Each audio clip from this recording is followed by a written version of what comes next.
Yeni Chari The Janissaries were the regular army of the Ottoman Empire, established in 1365 by Sultan Murad I.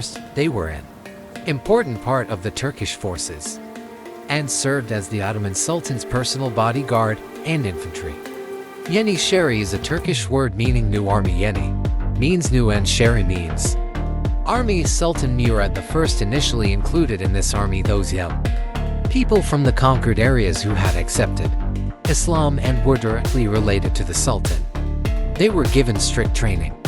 They lived in regular cantonments and in peacetime were employed as police and fire brigades, in addition to building roads, erecting tents during war, preparing food, and providing medical aid to soldiers. He also performed duties. They were paid cash salaries every 3 months. At the time of payment of salary, the Sultan himself used to come to the cantonment, dressed as a janissary, and collect his salary in a queue. The janissaries used to wear special clothes which were issued to them by the administration. An important branch of the janissary was the murad, which is said to be the first regular military band in the world. Initially, these military forces were not related to anyone but the Sultan, so they were not involved in any corruption. But the situation changed over time, and when the weak rulers came to power, the janissaries began to interfere in the affairs of the country. Initially, the janissaries were expert archers, but in the 1440s, they took up guns when gunpowder became available. The Ottoman Empire used janissaries in all major campaigns, including the conquest of Constantinople in 1453, victories against the Mamluks, and wars against Austria and Hungary. The janissaries in battle were always led by the Sultan himself.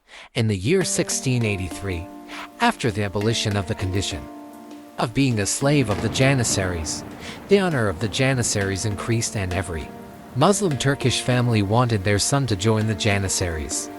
Over time, the janissaries would gain power, and they were well aware of their importance in the Ottoman government, and so they rebelled several times against the weak sultans, the first of which was in 1449. To raise their salaries, their demands were accepted. After 1451, they used to demand rewards and honors and increase in salaries from every new sultan. They became so organized and powerful that in the year 1622, the janissaries killed Sultan Osman II during the rebellion, who wanted to reform the janissaries in the army. In the early 18th century, the janissaries became heavily involved in government affairs and established considerable influence.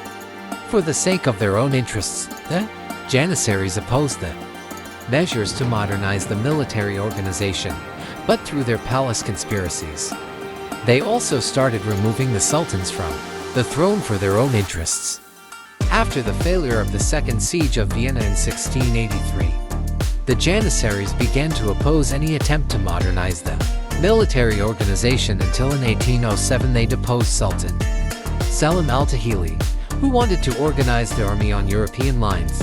Their rebelliousness increased so much that in 1810, the janissaries set fire to 2,000 houses in Istanbul due to the rebelliousness of the thief, drunk on power. There was also a clash between their two forces in 1811. Tired of all this situation and the growing influence of the Janissary, Sultan Mahmud II decided to end the Janissary in 1826. The janissaries felt that the Sultan wanted to form a new army, so on June 14, 1826, the janissaries revolted in Istanbul, but this time the army and the people were against them, and the cavalry of the Sultan took them to the cantonments, and they were also bombarded with artillery, which resulted in the death of a large number of janissaries, and within the next 2 years the janissary forces were eliminated from the entire country.